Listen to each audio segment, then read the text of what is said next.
Paperbag Series. I am with your co-host, Mr. Kola Brandon. Thank you. I'm here with your host, Mr. Brandon Lewis. And today we are fortunate to have Detective Hill with us today. Let's see what's in the bag. Yep, one thing. What we got this week? Police.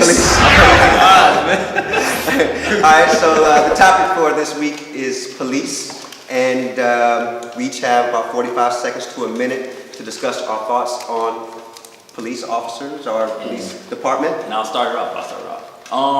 When I hear the term or the word police, you got a couple things coming through my mind. I'm thinking a battle between good and bad. Off rip. Good because they are here to serve and protect.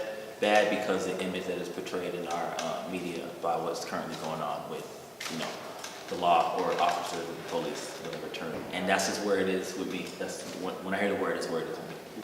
When I think of the word police, I think many times misunderstanding. I think that, I frame it, I think, from my own experiences and being a victim of profiling, being a victim of injustice from police. Sometimes it makes me very weary of police officers. And then particularly when we're constructed in a certain way to see so many images and things, and it's constantly sort of inundating us with these images and thoughts about police violence or racial profiling and things of that nature. I'm always a little weary about the role of police officers. However, I say that, and then I can also say that I've met several police officers that have been very helpful. I've seen them do great work, and so to Cola's point, it's a little bit of a balance. Sometimes I'm feeling really positive about police and police officers. I think they're there to do good work, but then you also have individuals, just like you do in any field, that can really put a bad sort of label or a bad cloud over everyone else, and that becomes the narrative, unfortunately. Well, obviously being a police officer myself, I would start off by saying when I think of the word police or the profession of policing, the first thing that comes to my mind is a profession of honor, a profession that takes a special, very special individual to have the calling to even work in this particular profession. Also, some things that come to mind for me is a barrier or a lack of understanding on behalf of government or police and the citizens that police officers are sworn to protect. Also, when I think about policing, another thought that comes to my mind is that although we've come so far, we have a long way to go in terms of I'd say building relationships and perhaps maybe even some different tactics and things that police utilize to effectively do our jobs. Great. So thank you everyone for providing your insight and thoughts about the wonderful work that police officers do, as well as some of the confusion that goes on with policing and misunderstandings and so forth. Today we're here to, we have a very special episode because it's rare that citizens or people get a chance to sit down and just have conversations with police officers, which is one thing that we're trying to forge. If we're really talking about changing communities, police officers are a vital asset to our communities. And so what better way to get more knowledge and understanding of what they do and how we can formulate these relationships a little bit better than to sit down and talk with one. So we're very fortunate to have Detective Hill with us. He's had the opportunity to be he's worked within the police department for nearly 6 years. Started off as a probation officer. That's correct. And then moved to primarily just like the policing role, and now he's serving as a detective within the state of Georgia. So he has a wealth of experience, and we're going to tackle a lot of different topics for you today. The first question is going to be asked by Mr. Kola Brandon. Yes, sir. I'll start right off. It's a pleasure having you show today. I appreciate that. Thank you. What's a little bit of your background? I heard a little bit that you started as a probation officer and stuff like that. Can you give the people kind of like the process that you went to get to where you are now? Well, my background is, years ago, graduated from college back in 2011. During that time, I was also an Army ROTC scholarship recipient during that time. So I graduated, commissioned as a second lieutenant in the United States Army, and a few months later from there I became an adult felony probation officer here in the state of Georgia. Some time after that, a little less than a year after that, I decided to get into policing. Started off as a patrolman and then applied and became a detective after obviously proving myself as an officer with knowledge and my proficiency on the road. So that's pretty much my background up until this point. I have some things that I'm moving on or looking at to do now as far as my career is concerned. I was just recently accepted into law school. So thank you very much. So so from there I'll be starting law school this fall. But I'm somebody that's always trying to grow and trying to further my education and definitely trying to improve myself in this profession. Oh, that's great. That's great. I love it. How did you get started? Do you feel like you had a calling, or what led you to law enforcement in any aspect? Absolutely not. Absolutely not. I did not feel as though it was a calling in my life. However, I would say that I'm a God-fearing individual, and I like to say that God doesn't make any mistakes. So I am here for a reason.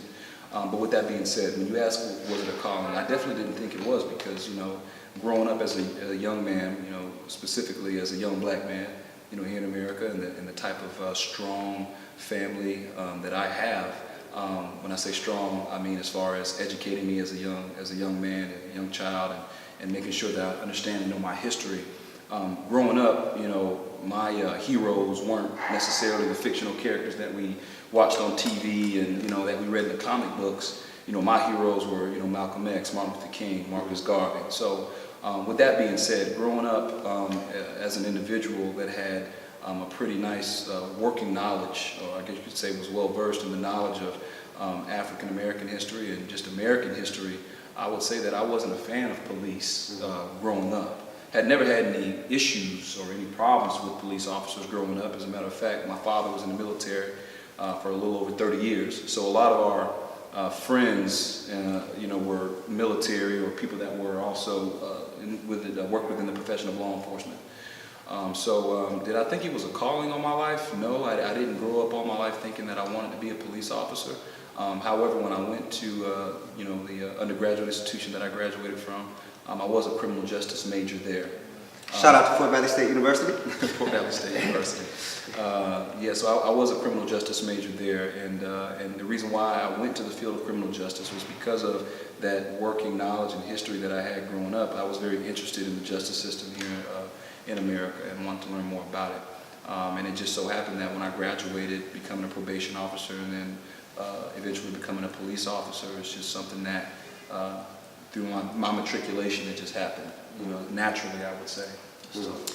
So let me state that I have a great deal of respect for police officers, for risking your life and putting everything on the line to not only just ensure that our communities are safe. I mean, you all do a number of things that often go unrecognized. You know what I mean? And so that is just a great deed and a great sort of act of service that you're doing. So I'm glad that you're filling that role, right? And I think that you're entering it with a certain viewpoint that is actually helpful based off of your experiences and like, you're talking about like things that you've read, right? And sort of what makes you who you are. So going into police force, I think gives you a different slant. But so I want to make sure that I say that I'm highly respectful of police officers. As a matter of fact, I always tell officers when I see them, I always go up to them and shake their hand and I say, I thank you for your service. Sometimes it's received well, sometimes it's received with a blank stare, and so I just smile and just say that, well, that's something that I wanted to do. But to the question, it's more of a statement than a question. I guess I'm thinking about post-Civil War, post-Reconstruction. You have slavery by another name, right? Where pretty much black folks were getting locked up, black males particularly were getting locked up, and it was breaking up black families and so forth. And then you have, policing has always been, well, at one time, let's sort of move forward, because we know about the prison industrial complex, which we'll come back to, right? But, I know when I've talked to older people, generations that came before me, they actually stated that police officers were actually really like a part of the community, right? They were visible, they knew people by names and things of that nature. And I'm wondering sort of whether you feel like something has gotten lost over time, because, we're thinking about the fact that 1 in 3 black males, according to like the Huffington Post and other major like resources that I've seen that talk about this 1 in 3 number of black males. So black and brown populations, particularly the males, seem to be filling up the jail systems, right? We've been the police officer or jail systems, $1 billion industry, things of that nature, right? And again, it's highly filled with black and brown populations. I think about DWB, which is driving while black, right? I think about racial profiling. So the overall question, and maybe you kind of put this to rest, do you think that there is a target? And you may look at your own experiences, things that you've seen, things that you've heard. Is there a target to meet a quota or whatever it may be? Is there a target on black and brown people, particularly males? You know, and that was a long question. I know, very long question. That was a very long question you just put together, but I think I can digest it. First and foremost, what I would like to say is that, you know, obviously everything you just alluded to about the history of policing and just the history of America, you know, as a whole, not just policing, but, you know, we could say the government, we can say other entities as well, hasn't been particularly kind to African Americans throughout the history of America. Of course, you know, there's a place that we've come from, that we've grown, and, you know, you could say things have gotten a lot better, and we can sit here and also say, and with truth, that things still need to get much better.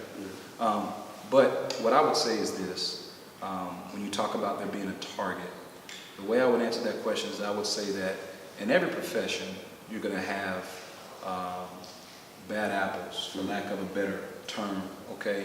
Or let's just say bad people. People that have a different agenda, people that you know, aren't, you know, in it for the right reasons. I've had somebody ask me something like this before. Well, you know, Officer Hill, if you know that there are people, you know, within the police force, you know, particularly within your own department, if they, you know, aren't the right people that should be in that profession, you know, have you said something about that? I have. You know, what's done about that? You know, unfortunately, there's different policies and there's different procedures that go on where, you know, certain things have to happen in order for those things to be uprooted and uplifted. We talk about a vetting process for, you know, to avoid having those bad apples, you know, within policing. You know, however, you know, just like unfortunately within our military, no disrespect to our military, I was, you know, a service member myself, you know, sometimes even through the most or the utmost vetting, the most meticulous vetting process, you still have those bad apples that slip into the profession. So with all that being said, do I think that there's a target on black men here in America? No, not necessarily. I don't believe that there's a target on black men in America. Do I believe that there are people that have their own agenda and their own motives that just so happen to be police officers? Yeah, I would say that's a fair statement. I do believe that that's true. But in that same breath, I would also say that I do believe that there are people in different professions, such as business, such as medicine, and various other professions that do a disservice to people or that harm people because they're not the right people that should be serving in those particular positions. You know, it's the human condition. It's a human system. Law enforcement, government, you know, it's a human system. So there's going to be human error, and there's going to be, you know, that human condition. That aspect is unfortunately going to be within the profession. So what does that mean? That means that it's not going to be perfect. Because as human beings, none of us are perfect. So if you feel that there may not necessarily be a target, how do you explain, particularly within the black community, this idea of driving while black, DWB? How do you explain racial profiling? How do you explain stop and frisk, right? You know, and when you're thinking about so much that we see in the media, such as the Eric Garner, right? Are countless black men and black females, right? And this is no, again, I know that they have bad apples, right? And I know that there are other groups that have been, you know, because I think indigenous people or, you know, Native Americans are also high victims to police killings and so forth. So there are definitely other groups that are involved, but particularly when related to the black context, how can we explain DWB, how can we explain profiling, stop and frisk, and then say that there's not necessarily a target, and particularly when we're looking at 1 in 3 black men going to jail, right? And black people filling up prison systems. How can we say it's not target unless we're saying that black people are just inherently violent? Okay, yes, and with that being said, I'm definitely not going to say that black folks are inherently violent, because if, by me saying that or agreeing with that, that would be a suggestion that I am inherently violent, right? Because I'm a black man. But one thing that I do, or I am a proponent of, is self-accountability. Okay, and what I mean by that is this: if you believe it or you don't, the statistics and the data is there. The data that you just used about 1 in 3, black men are going to jail. Right, will go to jail or will end up in prison. Right. Well, if you look at the FBI crime statistics, the FBI crime statistics show that African American males or African American people in this country represent about 13 to 14%. Correct. Right. I believe of the overall total population. Yes. Well, how do you explain that some crimes committed in this country, and right now those specific crimes can't elude me, but like I said, just check these statistics for yourself. Fact check me. Certain crimes in this country, African Americans commit over 50% of that, percent of those crimes, yet we only represent about 13 to 14% of the total population. Now, I do understand that, obviously living conditions play a part. For, living in poverty, if a person is living in poverty, if a person is living, without means, well, you're going to do whatever you have to do to survive. And I do understand that a lot of crimes that are committed that I've come into contact with myself personally, have been petty crimes, as far as, simple thefts and things of that nature. I can't say, just with my own experience, and obviously I'm speaking from my experience within the area that I work in, and, just talking, in particular about, what I've seen, my personal experiences in the state of Georgia.